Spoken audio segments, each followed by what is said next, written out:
आज का टॉपिक बहुत खास होने वाला है क्योंकि आज का जो टॉपिक है वो फ्रेबिलिटी पे है। फ्रेबिलिटी होता क्या है और इससे ही बहुत सारे क्वेश्चन बनते हैं। तो इंटरव्यू के टाइम पे क्या क्या आपके क्वेश्चन पूछे जाते हैं, तो आप इस मैं जो आज वीडियो बता रहा हूँ इस वीडियो में आपको पूरा देखने को मिलेगा। सबसे पहले बात करते हैं, स्क्रीन पे जा रहा हूँ पहले मैं। What is the friability? Friability जो टेस्ट होता है वो लेबोरेटरी टेक्निक जो रहती है, और ये फार्मास्यूटिकल इंडस्ट्री में जो टेस्ट है ड्यूरेबिलिटी और टेबलेट की ड्यूरेबिलिटी क्या है ड्यूरिंग ट्रांसपोर्ट के टाइम पे। अब यहाँ पे ट्रांसपोर्ट का मतलब है कि जब अनकोटेड टेबलेट होती है तो अनकोटेड टेबलेट को कोटिंग के लिए यूज किया जाता है, तो उस समय इसको एक जो प्राइवेटर बोलते हैं उसे प्राइवेटर में रखा जाता है और उसके बाद टेबलेट में कोटिंग होता है। तो उस समय टेबलेट टूटनी नहीं चाहिए, तो ये भी इसका मेन पर्पज है। और बाकी ट्रांसपोर्ट के टाइम पे भी इसका थोड़ा ध्यान रखना कि टूटलेट टूटे ना, इसलिए भी इसका टेस्ट कराया जाता है। उसके बाद ये test defined of the percentage of the weight loss by the tablet due to much mechanical, मतलब मैकेनिकल जो एक्शन रहता है उसकी वजह से जो टैबलेट लॉस होती है वो जो वेट है वो लॉस हो जाता है, तो वो भी चीज़ें इसमें देखा जाता है। What is the signification of the friability test for tablet? Signification क्या होता है इसमें, यहाँ देखते हैं कि the friability test the closely coordination with the tablet strength hardness and consider the equal of the ability the tablet and withstand absorption in packaging handling and shipping. ये handling और शिपिंग के time पे इस चीज़ का भी mechanism जो रहता है वो सिग्निफिकेशन के तौर पे रहता है इसका।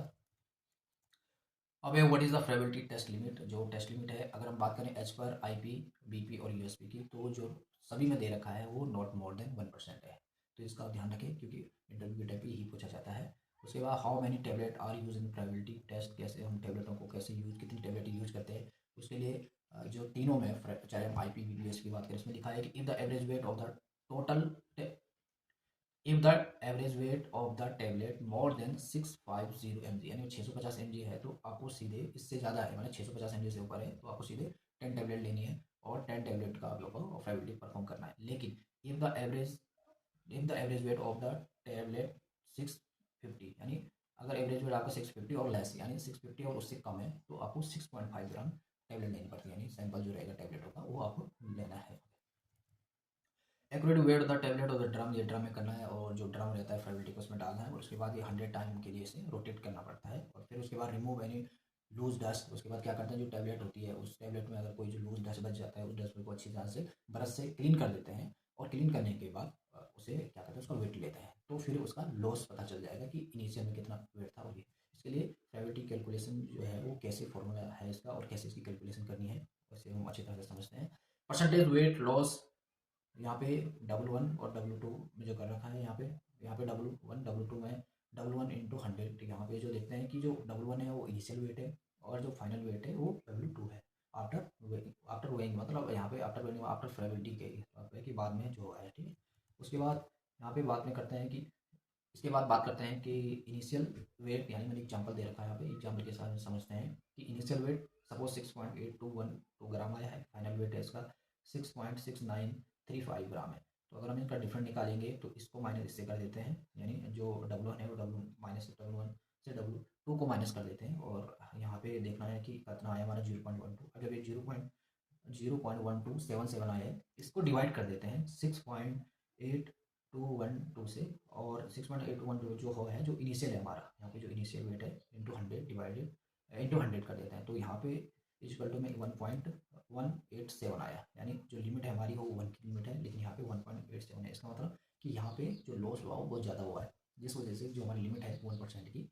उस 1% से ज़्यादा आ रहा है। इसमें फार्माकोपिया ने कुछ और भी वर्ड दे रखे हैं, इसको भी अच्छी तरह से समझना जरूरी है कि इफ़ द,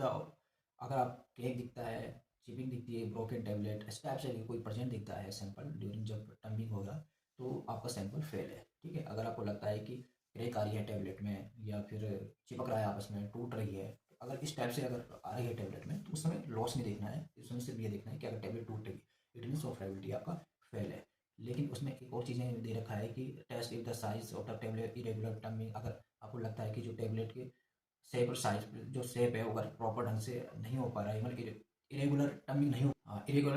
हो पा रही है, तो आप जो उसका एंगल है उसको सेट कर सकते हो और 10 डिग्री पे सेट कर सकते हैं। इसके लिए आपको जो फ्रेबिलिटी है, फ्रेबिलिटी को जब थोड़ा देखोगे आपके नीचे वो आपसे ओपन ऊपर करोगे तो वहाँ पे उसमें एंगल के लिए दे रखा है, 2 स्टैंड दे रखे होंगे तो उस स्टैंड को आप ऊपर कर सकते हो। ये चीज़ें इन्होंने बताया, और horizontal the tablet band together. उसके बाद यहाँ पे ये बहुत इंपॉर्टेंट चीज़ है, इसको मैं थोड़ा पहले बड़ा कर देता हूँ। ये चीज़ें बहुत ज़रूरी है प्रोबेबिलिटी के बारे में। The test is run once, run को जो टेबलेट है वो एक जो